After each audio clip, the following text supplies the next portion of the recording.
Alguna vez me preguntaron qué quería que pusieran en el sepulcro. Nunca se rajó.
Muchachos, buenas tardes. ¿Cómo está? Muchas gracias por recibirnos. Me alegra mucho verlo. Buenas tardes. Buenas tardes. ¿Y usted anda con todo esto? Sí, siempre que me muevo para cualquier lado, no menos de 4 cámaras. Oiga, ¿cómo es, hombre, por Dios, para mover esto? ¿Necesita un avión completo? Más o menos. Empezamos por lo más importante. Estamos por cumplir 200 años de independencia en América Latina. Si uno pudiera hacer un balance sobre lo que hemos avanzado y sobre las asignaturas pendientes, ¿cuáles serían para ustedes los principales logros y todavía los desafíos que tenemos por delante en la región? Hay una gran consolidación democrática. Diría yo que grandes retos en seguridad, grandes retos en competitividad, grandes retos en mejoramiento de la distribución del ingreso y un paso previo, que es la superación de la pobreza. Voy a hacerle una referencia prospectiva a la luz de las preocupaciones de Colombia, extrapolándolas a toda la región. Nosotros buscamos que lo primero que haya en Colombia sea confianza. Pensamos que América Latina necesita generar confianza integral, sólida, permanente, en sus propios habitantes y en todo el mundo. Esa confianza aquí la soportamos en 3 objetivos: seguridad con valores democráticos, inversión con responsabilidad social, diría yo que emprendimiento con responsabilidad social, y el tema de cohesión social con libertades. En el siglo anterior, América Latina vivió unos fenómenos de inseguridad por la confrontación insurgencias-dictaduras. Superada esa confrontación, el grave peligro que advertimos ahora es el peligro del terrorismo. Porque pensaría yo que el proceso de consolidación democrática es irreversible, pero el terrorismo aparece y en muchas partes donde no se le esperaba. Y el terrorismo tiene una gran capacidad de hacer daño transnacional.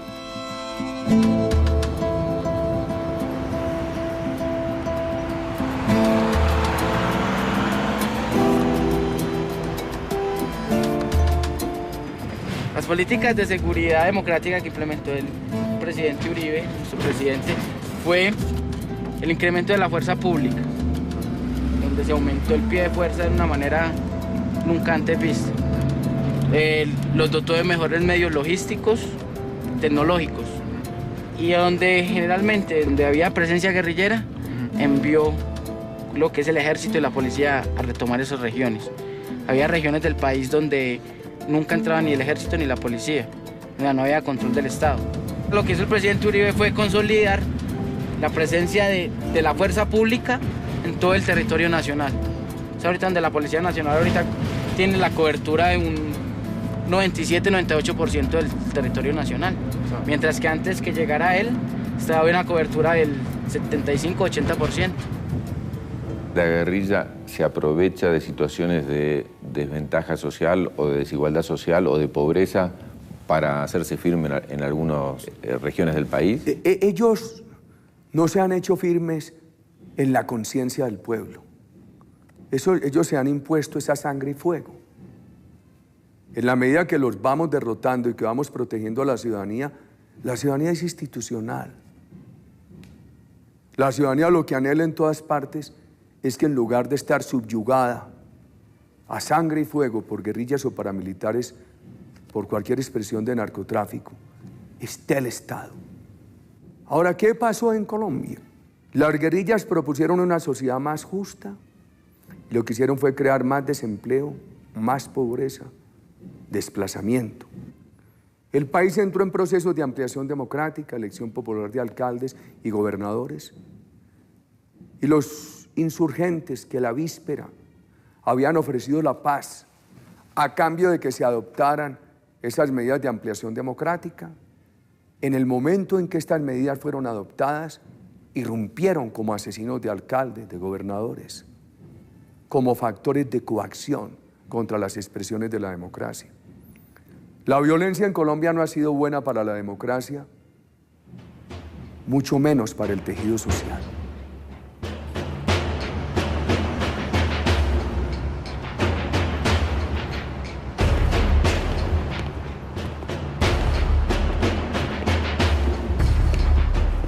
Aquí en Colombia, hace aproximadamente 10 años, hubo mucha permisividad por parte del gobierno. Hace aproximadamente 4 o 6 años que el presidente Uribe cogió la batuta, el orden.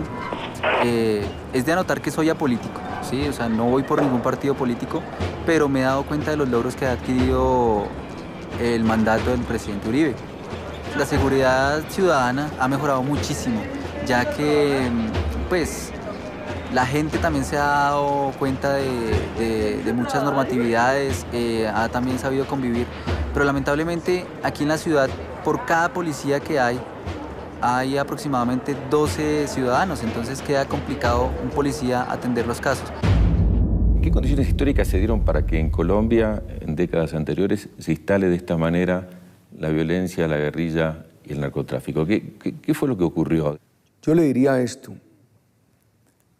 Colombia vive la etapa posindependencia en el siglo XIX en guerras civiles. La última es la guerra de los 1000 días, que termina en 1902. Esa guerra produce más de 100.000 muertos. Y el país queda en una profunda depresión. Se va a Panamá, se independiza. Yo creería que era la joya de la corona. El país queda muy postrado. Y yo diría que pasamos 40 años en relativa paz. El país adquirió un gran temor a ejercer autoridad. A mitad de los años 40 del siglo XX surgen las guerrillas partidistas. En alguna forma tuvieron elementos comunes con las guerras civiles del siglo anterior, porque reclamaban libertades democráticas. Esas guerrillas partidistas producen un periodo muy cruel, pero relativamente corto. Aparece la Revolución Cubana, entra la moda ideológica del marxismo, de la lucha violenta de clases, la actitud despectiva frente al Estado de Derecho, el paradigma de la dictadura del proletariado, la socialización de los medios de producción. Se destruyen todos los sueños y se sustituyen solamente por una utopía, la utopía de la sociedad sin clases. Y Colombia, en el momento que está concluyendo la etapa de las guerrillas partidistas, entra en la etapa de esas guerrillas marxistas.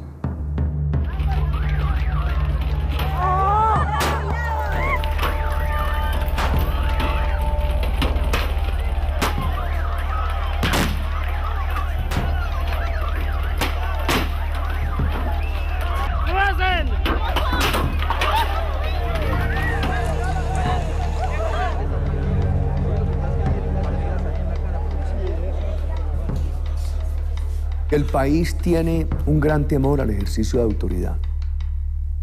Los gobiernos tienen el complejo de que hay unos problemas sociales de por medio, que los podía haber y los ha habido.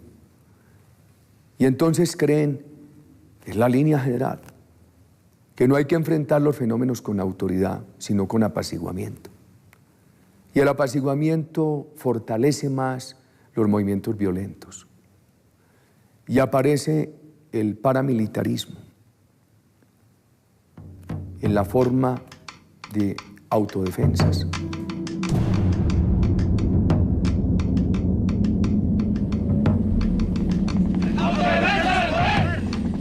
Creo que los conflictos se dirimen hablando, mediante el diálogo. Pero cuando no hay con quién hablar, muchachos, cuando el enemigo que se enfrenta solo sabe disparar bala, es muy difícil que con razones podamos entonces convencerlos, hacerlos entrar a razón. Las guerrillas trajeron la idea de la combinación de las formas de lucha. Asesinaban y secuestraban y penetraban los estamentos de la sociedad. El paramilitarismo hace lo propio.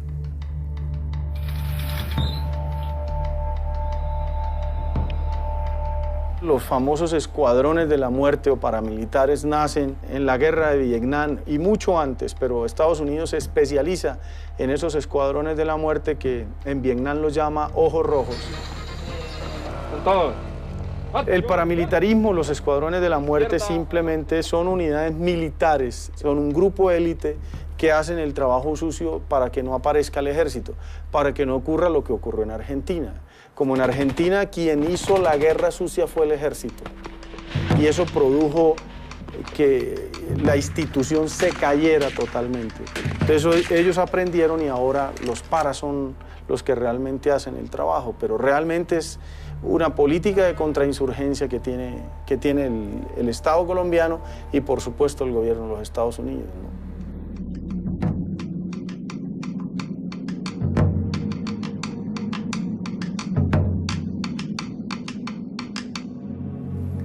Había mucho temor a una política de seguridad, porque se identificaba la civilidad con la debilidad. Y yo creo que se logra aclimatar una política de seguridad cuando esa política se propone como una política democrática. Por eso hemos hablado de seguridad democrática, con valores democráticos, con libertades. Colombia ha superado la pérdida del monopolio estatal para combatir a los irregulares, a los criminales. El Estado ha recuperado ese monopolio. La justicia del Estado había sido usurpada, derogada de facto en muchas regiones. Pleitos de familia entre particulares, lesiones personales, homicidios, se llevaban a la consideración del líder terrorista guerrillero o del líder terrorista paramilitar. La justicia ha venido recuperando su vigencia en todo el territorio y algo que de pronto no se ha destacado. Cuando yo digo que Colombia ha venido practicando esta política de seguridad con valores democráticos, no hay que hablar en forma etérea de libertades. Colombia ha desafiado, ha enfrentado al terrorismo más rico, más criminal, más peligroso del mundo, con legislación ordinaria, sin legislación de estado de sitio. Yo creo que haber enfrentado esto con legislación ordinaria, con una legislación de estado de sitio totalmente ausente, le da un gran valor a la lucha democrática de Colombia contra el terrorismo. Colombia no ha sido un país ofensivo. Los acuerdos con Estados Unidos no han sido ofensivos. Yo les rogaría mirar no solamente las normas jurídicas, sino nuestra historia. Podrá hablarse aquí de 2 incidentes, el bombardeo a Raúl Reyes en la selva ecuatoriana y el incidente sobre el cual se habló ampliamente con el presidente Chávez en su época de Granda. Colombia asumió toda la responsabilidad, yo la asumí toda. Cuando el señor secretario general de la OEA llegó a Colombia a hablar del tema de Raúl Reyes, yo le dije, vaya al Ministerio de Defensa que le muestren todo, se lo mostraron. En la medianoche hablamos y me dijo que quedaba satisfecho y tranquilo, que le habían mostrado todo. No puede decirse de que se haya utilizado el Plan Colombia, los acuerdos con los Estados Unidos, para una sola acción ofensiva contra cualquier otro país. La historia hay que tenerla en cuenta. Su introducción en la política fue muy chiquito y muy vinculado. Irracional. Irracional. De eso no debo hablar porque lo hice a destiempo antes de llegar al uso de razón. ¿A qué edad? No tengo manera de dar argumentos sobre eso, ya ni lo sé. He estado toda la vida allí. A mi señora un día le preguntaron, Álvaro, ¿cuándo va a empezar campaña? Y dijo, nunca ha dejado de hacer campaña. ¿Pero cómo empezó? Pequeñito. Si quiere que le cuente alguna circunstancia. ¿Cuál es el primer recuerdo? Se hizo el acuerdo entre los partidos colombianos, 1956-57, que se llamó el Frente Nacional, para superar la violencia y para reconocer los derechos políticos de la mujer. Mi mamá en mi región era una de las líderes y me llevaba de la mano en todo ese proceso. Si usted me preguntara por el recuerdo más remoto de mi incursión irracional en la vida pública, me referiría a ese. ¿Y cuándo se soltó de la mano de su madre y por decisión propia? También prematuramente. ¿Cuándo fue? ¿Cuál es el primer acto que sin su madre? No, yo recuerdo a los 10, 12 años participando en las campañas políticas. Pero fue tan irracional que hay ocasiones en que no me gusta recordarlo. Sin embargo, recuerde, le digo a los jóvenes, el recurso más preciado es el liderazgo. El más difícil de construir y de hallar es el liderazgo. El único que no se puede agotar es el liderazgo. ¿Recuerda la primera vez que habló en público? Tal vez la última vez que hablé en público, hace 2 horas. La primera, ¿no? He sido sumamente arriesgado, casi que temerario. Yo pude ir a una universidad extranjera ya viejo, casado, con los hijos creciditos, porque cuando iba a ir joven, eso se frustró por el asesinato de mi padre. Entonces la edad, las circunstancias de la vida, el reto de estar estudiando haciendo un posgrado con una generación que la veía más de la edad de mis hijos que de mi propia edad, me obligó a estudiar con mucho juicio.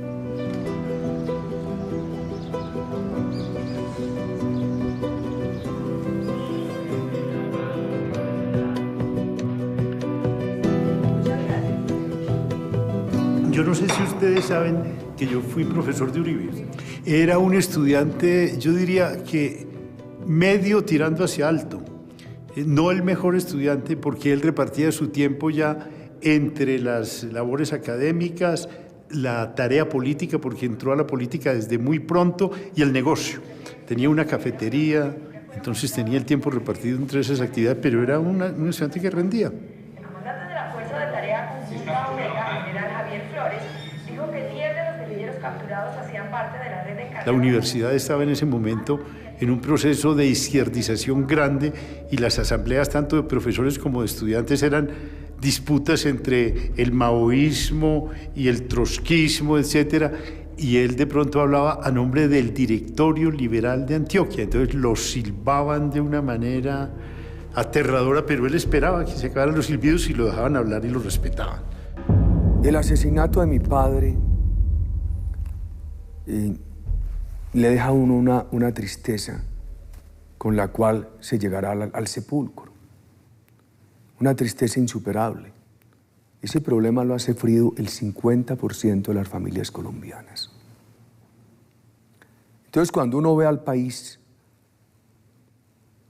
con los ojos con que ve a los hijos,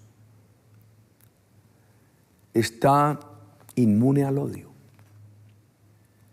pero sí totalmente sensible a la necesidad de que las nuevas generaciones tengan una oportunidad distinta. Mi generación no ha vivido un día completo de paz.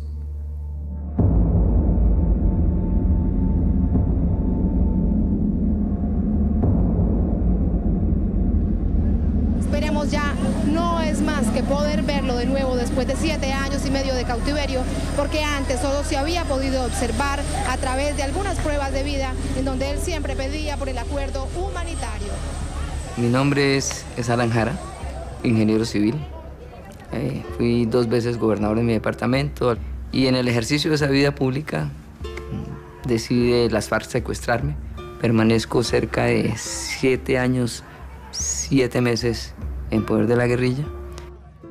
Algunas personas en Colombia no estaban esperando algunos pronunciamientos que yo de todo corazón di y que sigo creyendo en ellos.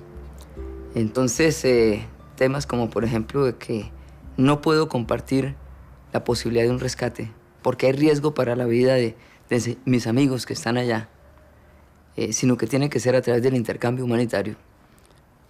A muchos los toma un poco por sorpresa.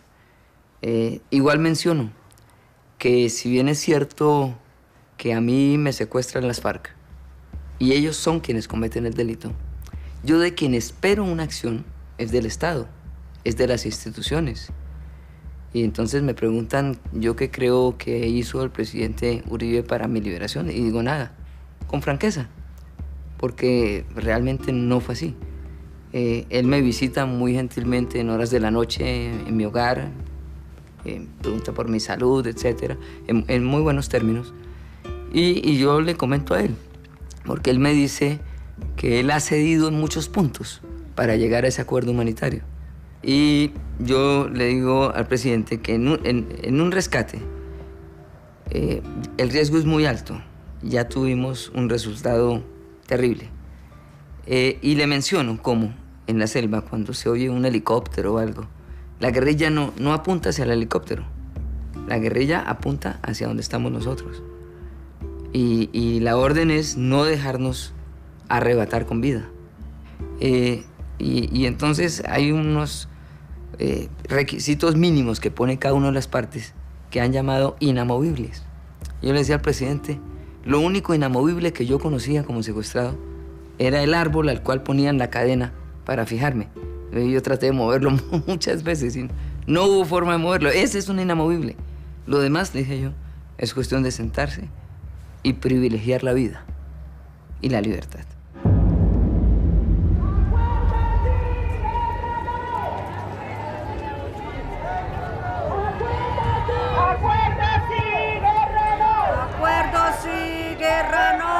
Amigo, hermano, hijo secuestrado, aquí tus familiares nunca te olvidamos. Acuerdo sí, guerra no. Acuerdo sí, guerra no. La política de Estados Unidos de los últimos años apoyó fuertemente esta mirada. ¿Obama seguirá en la misma línea? Esto es, aquí hay un tema de narcotráfico que afecta a las instituciones democráticas, cualquiera sea el concepto que las rija. Y lo que nosotros hemos tenido es una política bipartidista en los Estados Unidos para apoyar estos esfuerzos de Colombia. Cualquiera de los dos partidos ha apoyado siempre esta línea fuerte en la lucha contra el narcotráfico. Y además lo necesitan.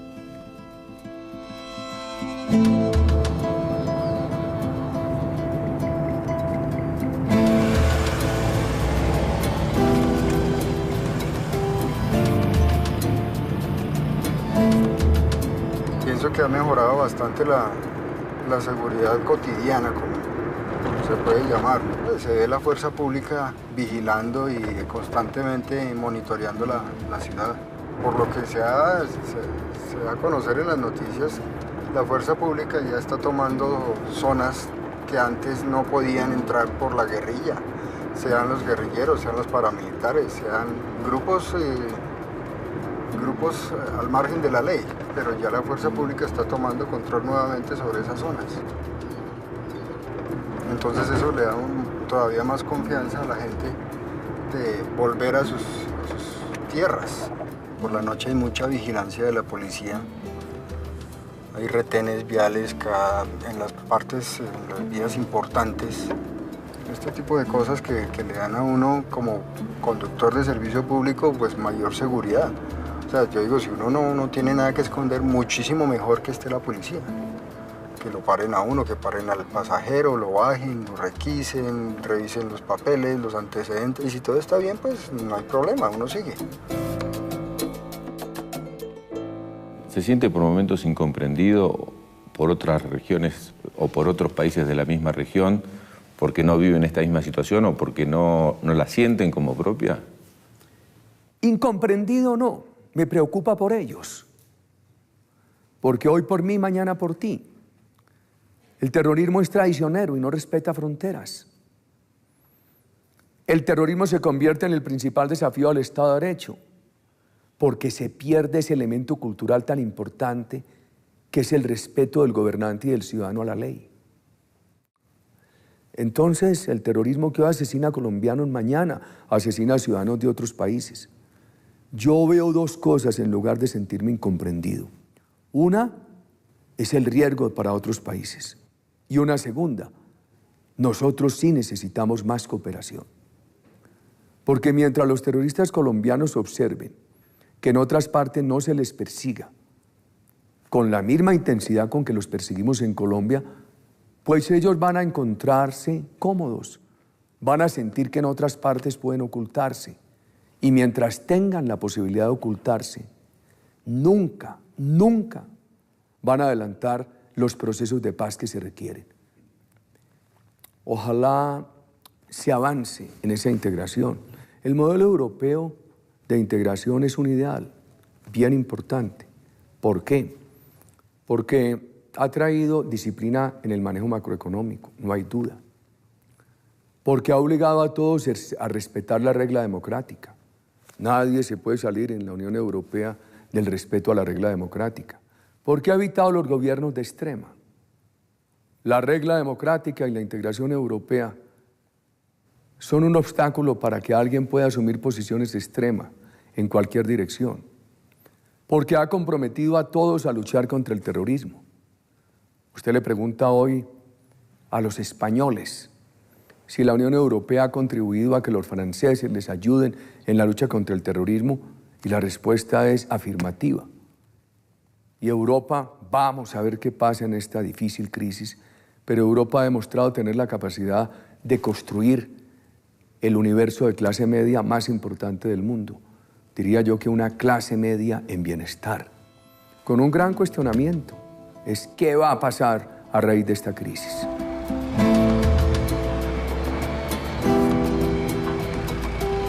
Aquí en Bogotá se vive el problema del desempleo, el problema de las personas que vienen desplazadas de otros lugares. Todo esto se va mezclando aquí en la capital.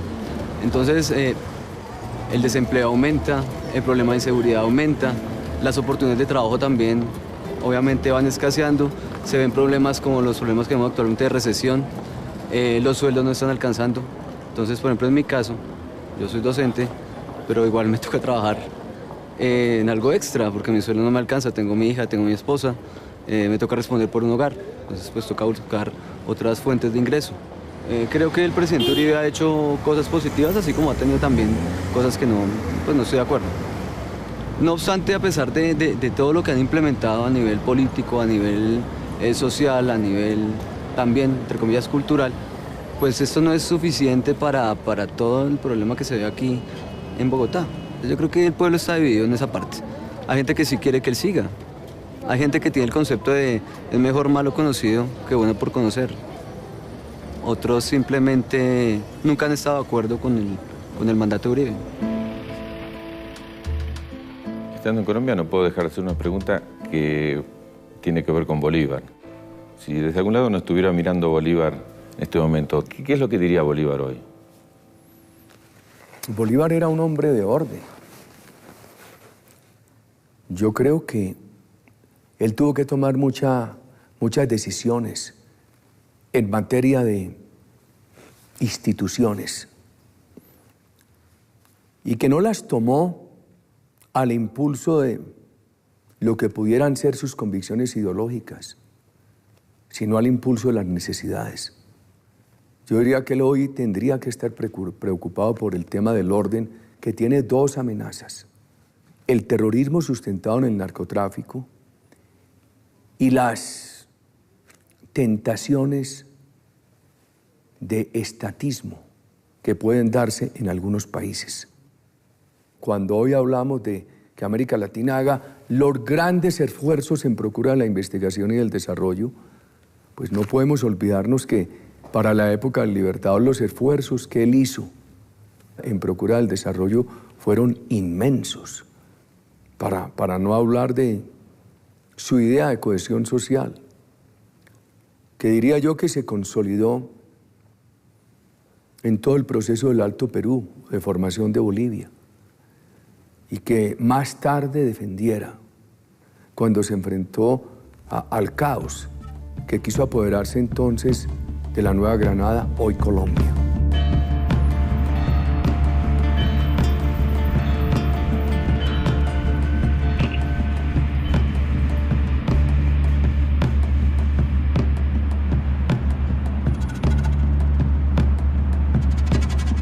¿Qué va a pasar a raíz de esta crisis? ¿Cuál es su imagen? Yo creo que finalmente el motor que inició esta crisis fue la fiesta especulativa, la furia especulativa. Y eso hay que corregirlo. El capital tiene que ser un bien de producción y de servicios, un bien de creación de riqueza social y no un factor de especulación. Ojalá el mundo aprenda. No volvamos al capital especulativo que tanto daño ha hecho. Yo diría que esta crisis no debe eliminar la iniciativa privada. Al contrario, se necesita la imaginación de la iniciativa privada, su creatividad para poder superar esta crisis. Pero esta crisis sí debería sepultar por siempre el concepto especulativo del capital.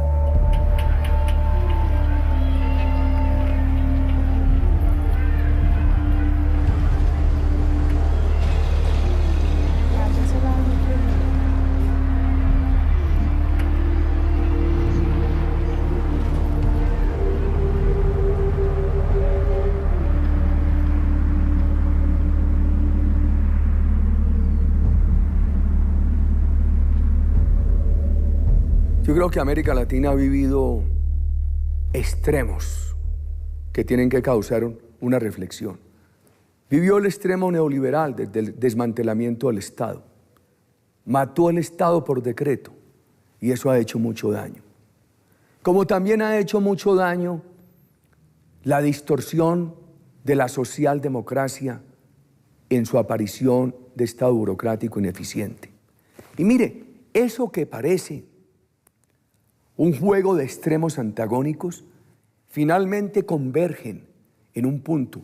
Ambos eliminan el Estado. El neoliberalismo elimina el Estado por decreto y el burocratismo, el estatismo, elimina el Estado por asfixia. El primero lo desaparece con una firma y el segundo lo quiebra.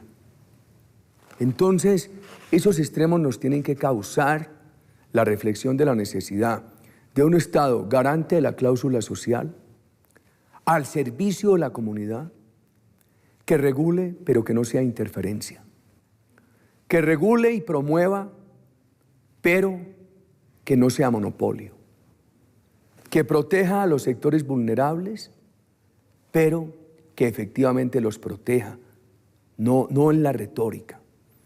Yo creo que las lecciones de las últimas décadas nos pueden iluminar un buen camino para tener un Estado a favor de la comunidad, no de caprichos ideológicos.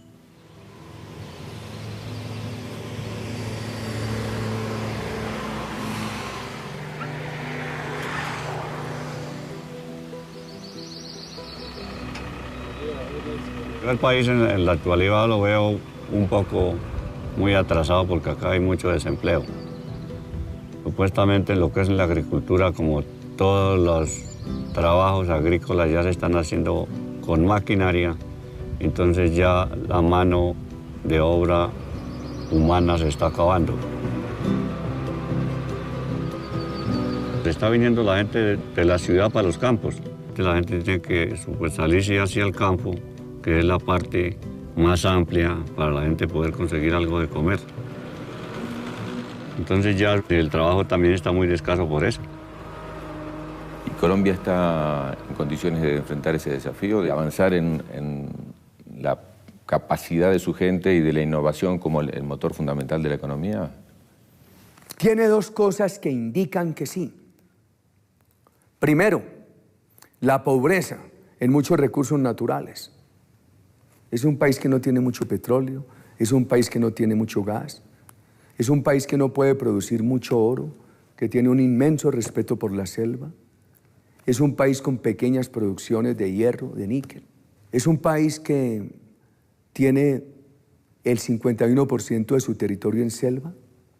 En lugar de destruirla para cultivarla, la tiene que preservar y la tiene que investigar, y la tiene que preservar y la tiene que poner al servicio de la ciencia. Es un país que buena parte de la tierra productiva la tiene en abruptas montañas, con muchísimas dificultades de explotación. Entonces esto obliga a Colombia a ser un país que tenga muy diversificada su canasta productiva y que tenga que hacer muchísimos esfuerzos para agregar valor.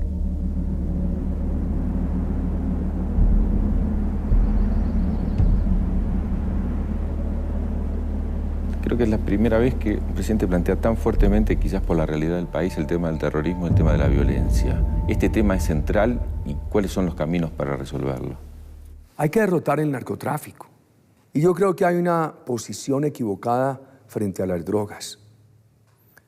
Hoy, aquello de moda que causa buena opinión, es decir, que se legalicen las drogas.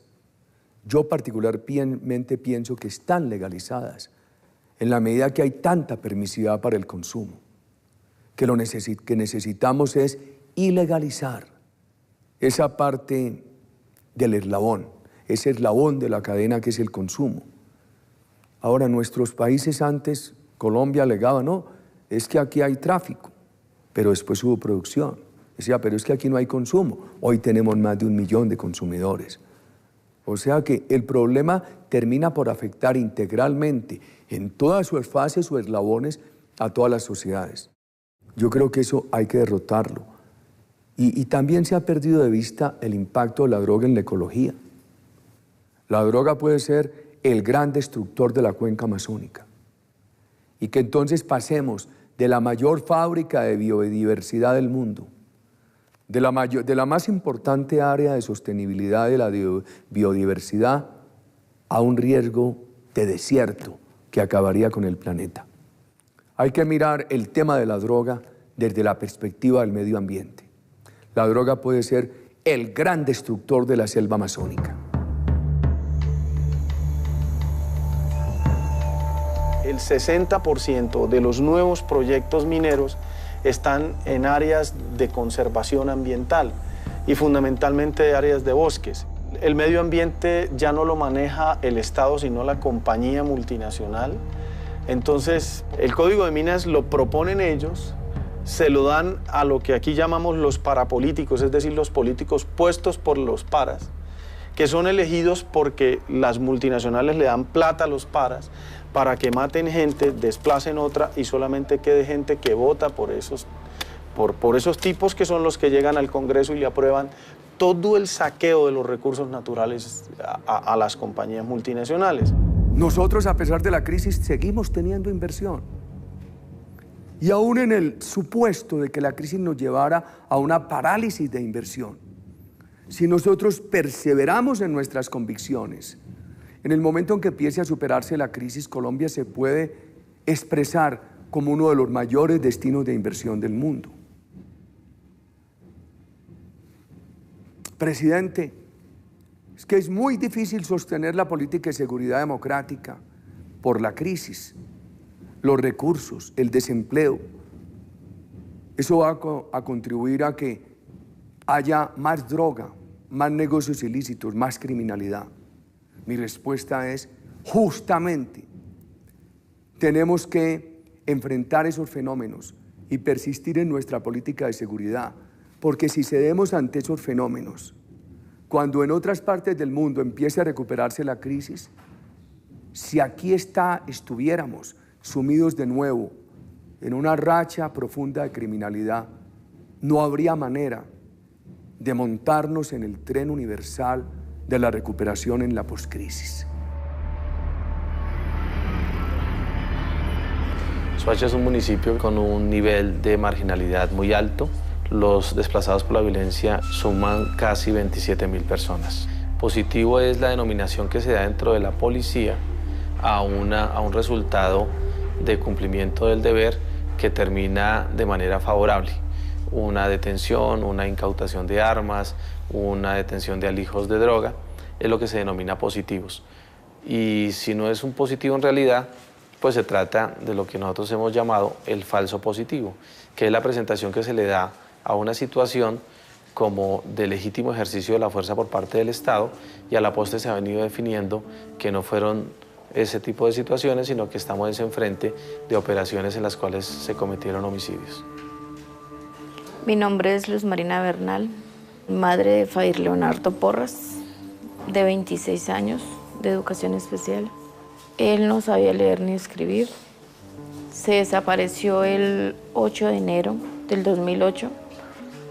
En medicina legal, yo iba cada 10 días a mirar las fotos de lo que entraba en el transcurso de la semana, pero no encontraba resultados. Después de 8 meses, nos atendieron en la fiscalía y me dijeron que a quién buscaba. Yo le dije que a Fair Leonardo Porras. Me dijo, ah, sí, el muchacho que combatió con el ejército. Le dije, ¿cómo? Le dije, pues me parece terrible lo que ustedes me acaban de decir. Si él es un chico de educación especial, no, él no sabe coger un arma. Es más, ni siquiera afeitar. No se sabía afeitar porque la que lo afeitaba era yo. Le pegaron 9 tiros por la espalda y le pegaron un tiro por acá, donde le destrozó media cara.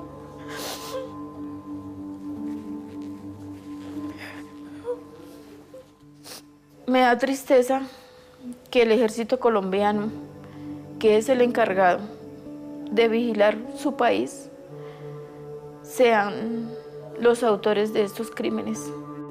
Pero como en este momento no ha habido ningún problema con la guerrilla y les exigen la cantidad de cadáveres, entonces se llevan a los muchachos de bajos recursos para hacerlos pasar por guerrilleros, porque incluso, según tengo entendido, llegan con la ropa de civil que los llevan, así como los llevan de acá, allá les ponen camuflados de guerrilleros y los hacen pasar por guerrilla.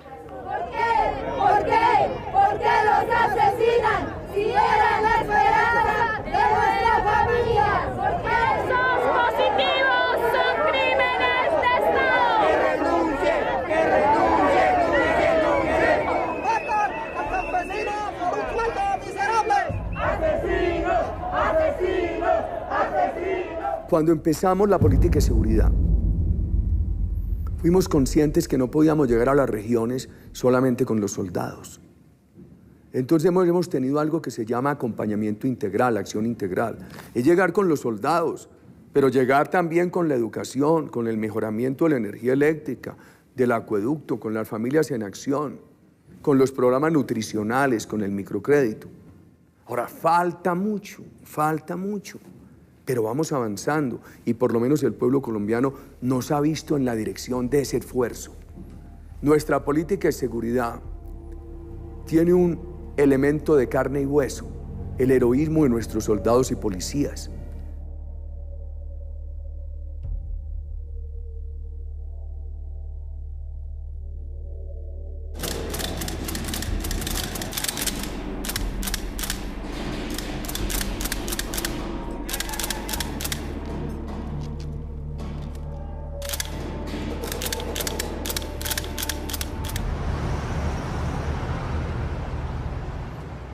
Les diría a las nuevas generaciones que se metan en la política, que pongan las manos en la masa y que trabajen en la construcción de un Estado distinto.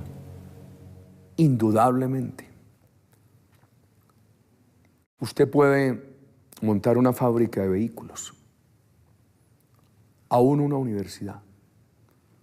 Todos esos proyectos son factibles. El más difícil de todo es la construcción de liderazgo.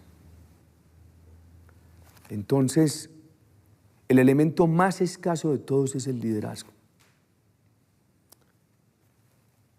Se puede agotar el petróleo, pero que no se agote el liderazgo. Si hay liderazgo, no importa que se acabe el petróleo. Entonces sí se necesita un gran liderazgo. Y ese gran liderazgo finalmente se expresa en una acción política de servicio al colectivo. Hay que animar a las nuevas generaciones a que lo hagan. Y eso requiere dedicación, abnegación, patriotismo, en el concepto amplio de la palabra.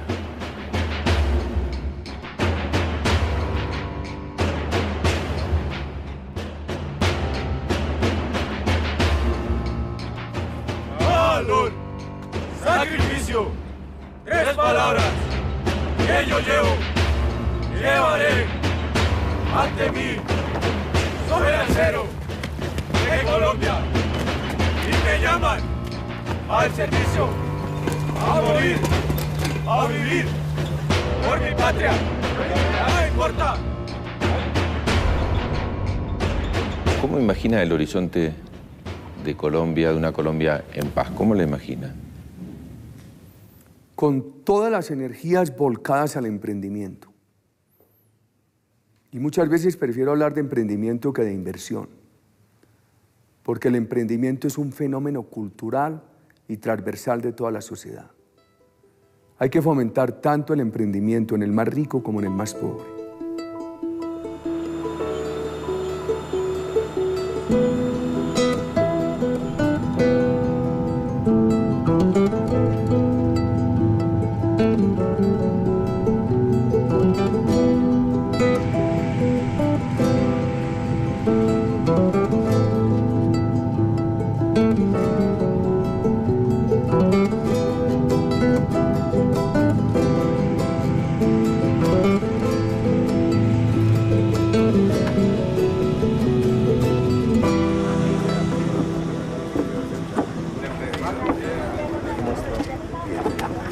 Presidente, buen día. Coronel Rey García, comandante de la Segunda Brigada. Coronel, ¿cómo está? Muy bien, señor presidente. Para los residuos que queden de guerrilla y comunidades bandas.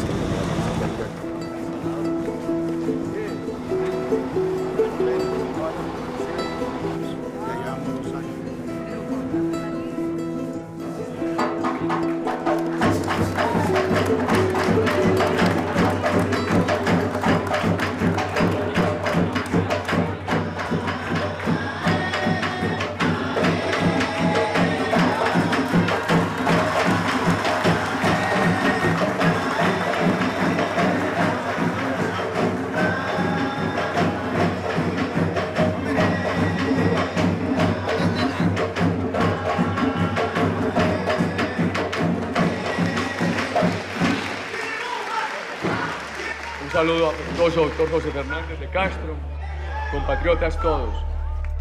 No podemos admitir ningún sector de delincuencia.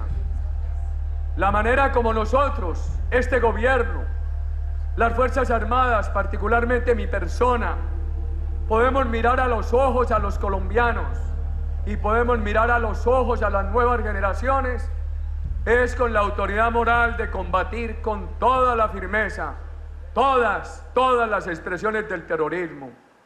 Esto demuestra que la política de seguridad es un medio para llegar a la paz, que nuestra fortaleza para combatir a los violentos no se excluye con nuestra capacidad de interpretar al pueblo colombiano para perdonar a los arrepentidos, para dar la segunda oportunidad. Esta política de seguridad es una política firme contra los terroristas, pero jamás será una política de odio. A nosotros no nos tiembla la mano. y vamos a ver quiénes se cansan primero. Si esos bandidos de engañarnos o nosotros de perseguirlos.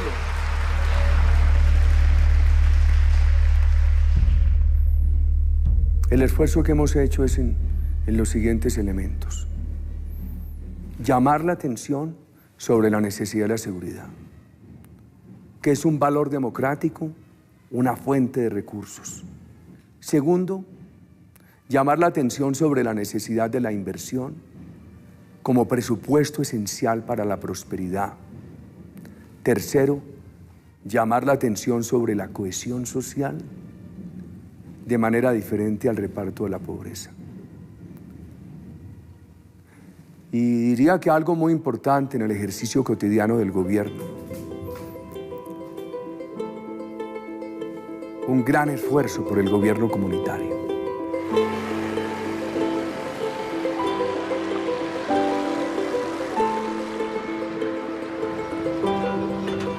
Acá en el banco particularmente, hablando de nuestra provincia, desde el año 58, 59 que había venido el presidente Rojas Pinilla, desde entonces no teníamos la presencia de un presidente acá en nuestra provincia. La popularidad del presidente se debe a eso, que se va a las distintas comunidades, ¿verdad? Y hoy escucha a las comunidades y esperemos, como lo ha hecho en otras provincias, que deje soluciones sobre los problemas que se están presentando, que se están planteando. Aquí no hace necesariamente, tenemos urgentemente la necesidad de solucionar la falta de empleo.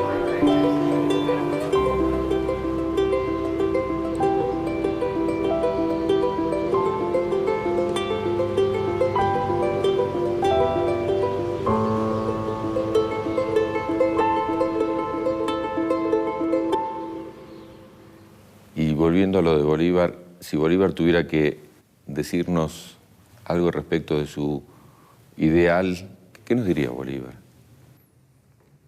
Es muy difícil interpretarlo, es más fácil citarlo. Yo diría que Bolívar fue la autoridad al servicio de la virtud. Y en la práctica para los pueblos de América Latina, esa virtud, ¿en qué se constituiría? Orden, democracia y libertades. ¿Esa puede ser la América Latina del tercer centenario? Claro. Y además estos son valores que permiten unos procesos evolutivos muy amplios. No son camisas de fuerza. ¿Un mensaje para los jóvenes de América Latina? Que se formen como líderes. Que se nos acabe el petróleo, pero que no se nos acabe el liderazgo.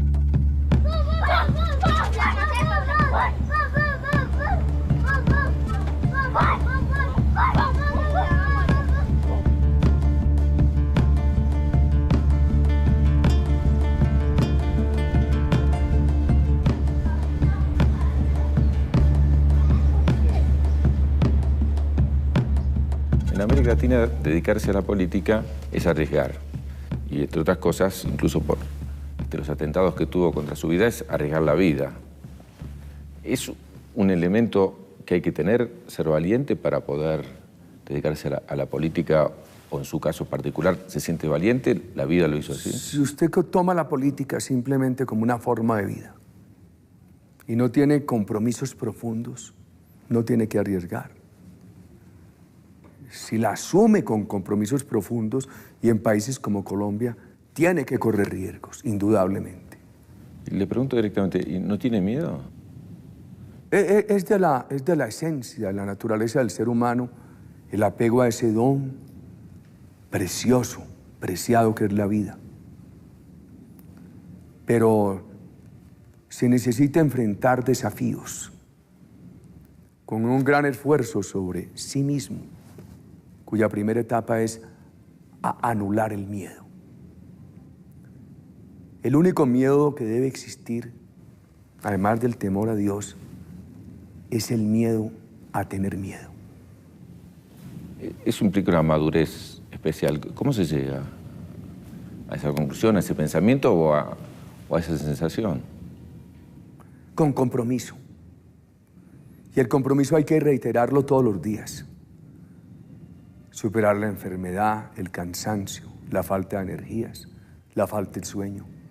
El compromiso hay que reiterarlo todos los días.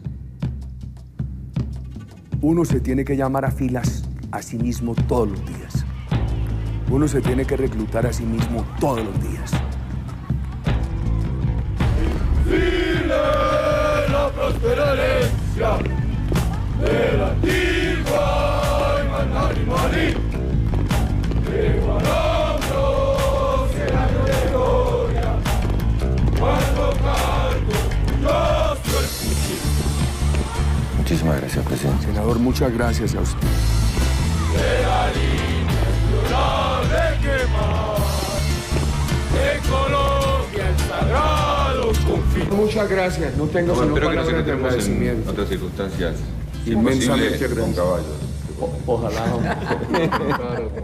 El infante es el bello destino y la suerte.